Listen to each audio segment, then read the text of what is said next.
കേരളത്തിൽ ഒരു പൊതുമേഖലാ സ്ഥാപനമാണ് KMML. KMML വളരെ വലിയ അളവിൽ പരിസ്ഥിതി മലിനീകരണം ഉണ്ടാക്കുന്നുമുണ്ട്.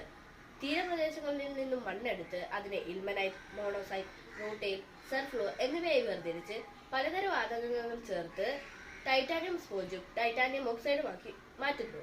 ഇതിന് പ്രത്യേകമായി ഉപയോഗിക്കുന്ന വാതകങ്ങൾ LPG, ക്ലോറിൻ, ടിക്കിൾ എന്നിവയാണ്. അതിൽ ടിക്കിൾ എന്ന് വെച്ചാൽ ടൈറ്റാനിയം ടെട്രാക്ലോറൈഡ്. ആ ടിക്കിളാണ് ഈയിടെ സെപ്റ്റംബർ 3 വാതക ചോർച്ച മൂലം പുറത്തുപോയത്.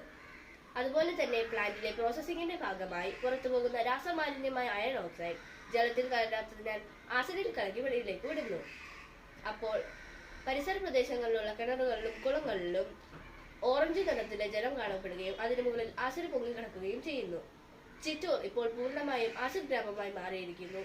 അവിടുത്തെ ജനങ്ങളുടെ കാലിലെ ചർമ്മങ്ങളിൽ അലർജി പോലുള്ള അസുഖങ്ങൾ പിടിപെടുകയും പിന്നീട് അത് ക്യാൻസർ എന്ന മഹാമാരക രോഗമായി മാറുകയും ചെയ്യുന്നു. KMML വളരെ അപകടകാരിയാണ്. എന്നാൽ KMMLനെ തുരത്താനോ അതിനെതിരെ പ്രതിഷേധിക്കാനോ നമുക്ക് കഴിയില്ല. 2000-ഓളം എംപ്ലോയീസ് അവിടെ ജോലി ചെയ്തു പോകുന്നുണ്ട്. അതാണ് അവരുടെ ജീവിത മാർഗം. എന്നാൽ KMML മറുഭാഗത്തു കൂടി ദുരിതമാണ് വിതയ്ക്കുന്നത്.